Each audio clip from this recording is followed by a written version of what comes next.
This is Teacher Rika once again. Welcome to my channel.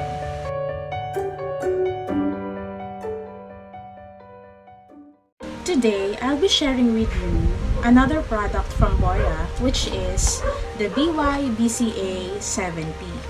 Okay? So this one contains a pouch before the cable. This is actually our cable. What I like about this cable is it's already phantom powered. So as you can see, if you will be using a regular microphone with it, you will just turn it on.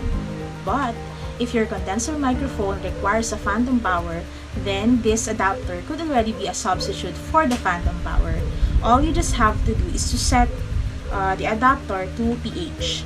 So that makes the cable already a phantom powered cable for your microphone. So aside from the microphone cable with its already built-in adapter, it already includes 3 different cables. One is a Type-C to USB cable.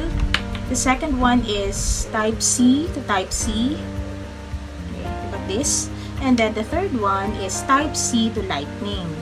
So with these 3 different cables, it would allow your microphone to be compatible with any unit. It can be with your PC, it can be with your tablet, your Android phones, or iOS phones. Alright, so let's go back to our cable. Our cable is actually, it actually has 0 to 30 decibels gain control, which would allow the user to control the volume depending on the environment. In addition, the adapter also contains a built-in or an integrated 3.5mm no latency headphone monitoring jack. Depending on the recording app that the user will use, the user could well monitor the sound during or after recording. So in my excitement to test the cable, I immediately put this female XLR with my Boya BY-M1000 microphone. I tested by opening a YouTube application and then select a music that I could sing with, and then put the headphone on the adapter so that I could monitor the sound, and then I tried singing. My problem was I couldn't hear my own voice and the microphone seemed not to respond at all.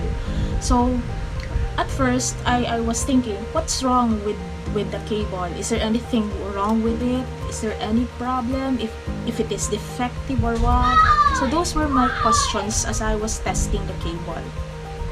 Only to find out later on that I failed to set up my laptop with the microphone. I have to configure that my external microphone will be used with the laptop.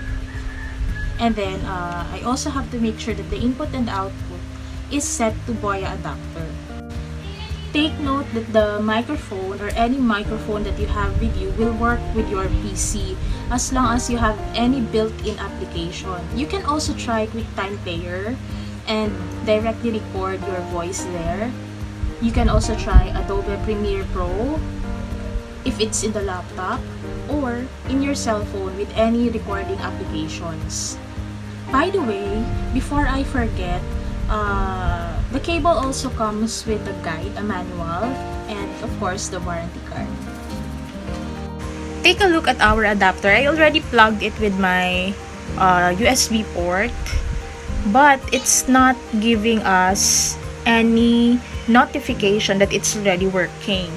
It's because I haven't opened any application yet in my laptop that will allow the microphone to function. So for us to do that, we have to open QuickTime Player in our laptop.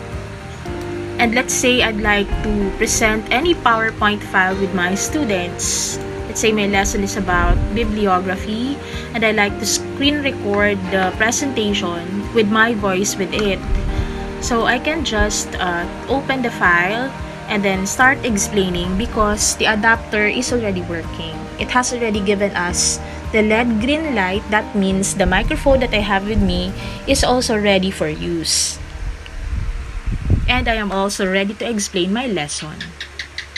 So once I'm done video recording or screen recording in my laptop, I can just immediately stop the button and then save the file of my screen recording, and then I may have the option to upload the file in my YouTube account for my students viewing later on.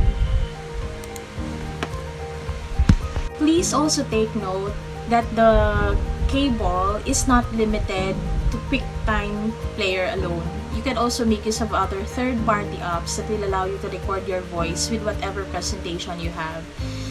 It can also be used for singing with BY-BCA app. It can also be with other applications. So there's no problem. All you just have to do is to explore. There you have it. That's my review about the product Boya BY-BCA70. I hope you enjoyed watching and you've also learned something about this new cable. Don't forget to subscribe and like my video. Thank you!